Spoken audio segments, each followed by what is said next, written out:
Hello friends, hope you are doing well. Today we are going to learn about fire insurance from chapter number 4 Business Services.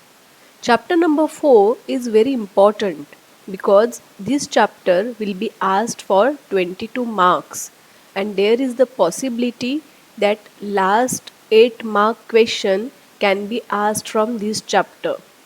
In last video, we studied principles of insurance that can be asked for 8 marks question.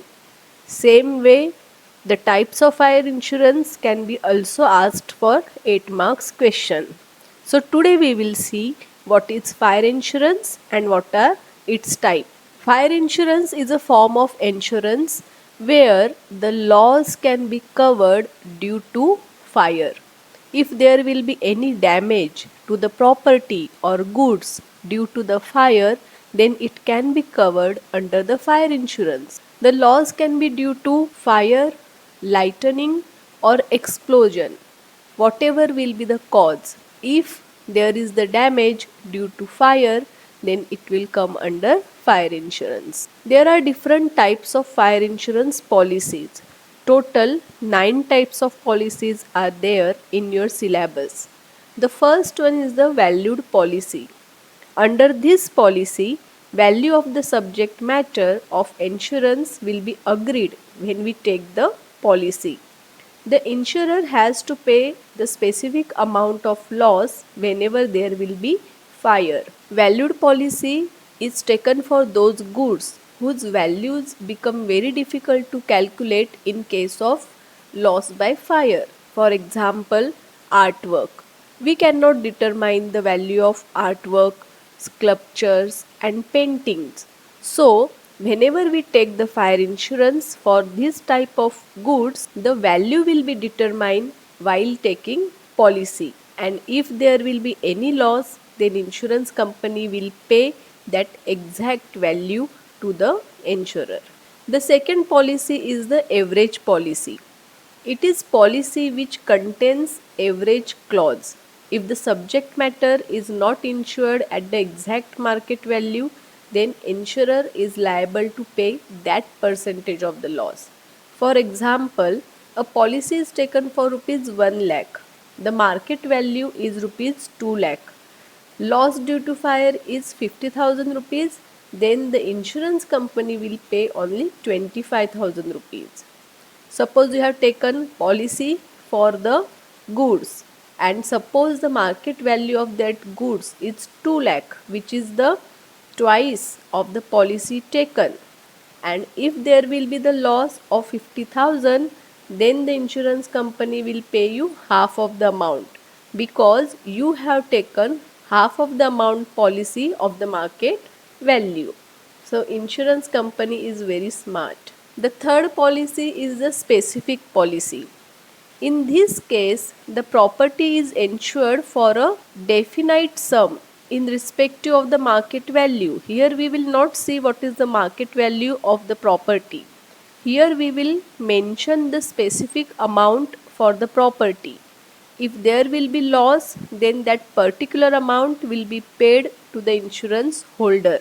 In this policy, we will not consider market value.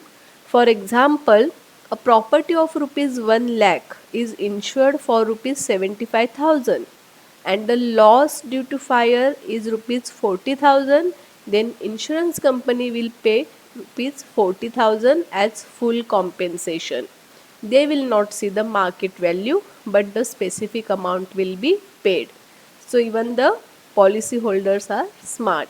The next policy is the floating policy. Many businessmen have their goods lying at different places or different location in different godowns.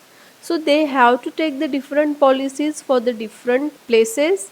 No, there is the floating policy which will cover all the goods located at the different places. So this policy will be taken for one sum and one premium for goods at the different places. So floating policy cover all the goods lying in the different warehouses and different places. We don't have to take different policies. but all these goods will be covered under one single policy, that is floating policy. The next one is the excess policy. We know that there are certain goods which values fluctuate lot even on the daily basis. For example, gold, silver, petroleum product, etc.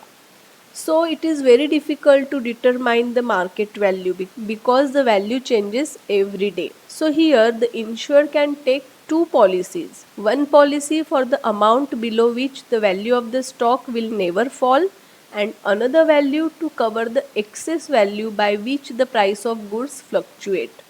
For example, if the value of stock ranges between rupees 1,50,000 and rupees 2 lakh, then one policy will be taken for rupees 1,50,000, below which the value will never fall, and another policy will be taken for rupees 50,000. So in this way, under excess policy, two policies will be taken when the value of goods fluctuates lot. Reinstatement policy. This is a different type of policy. Under this policy, insurer undertakes to replace the property or goods which is lost by fire.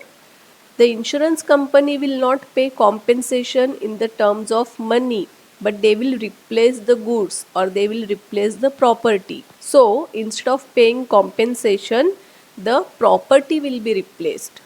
The depreciation amount of the policy is not taken into consideration, and mostly the premium of the policy is higher in this reinstatement policy. Suppose we have chairs, this is our property or asset, there is fire, and then insurance company will not give us money, but they will replace the chair and we will get new chairs from insurance company.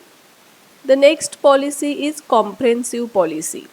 Normally, a fire insurance policy does not cover losses due to riots or war, which are the man-made causes. But comprehensive policy cover a lot of risk under single policy. The loss due to fire, explosion, floods, earthquake, anything which is natural and man-made will be covered under the comprehensive policy. The next one is the consequential loss policy. Mostly the fire insurance is purchased to cover the material loss.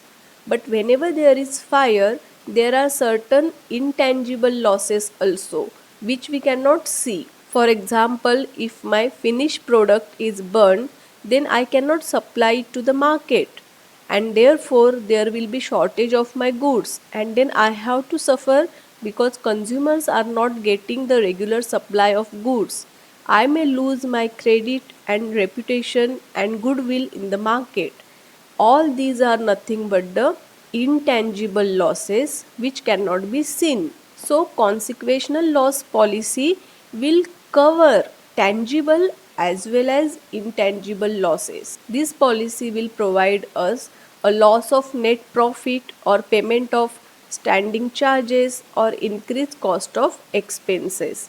Whenever there will be loss due to fire, we may not pay our standing charges, and that can be done through the consequential loss policy. The last policy is sprinkler leakage policy.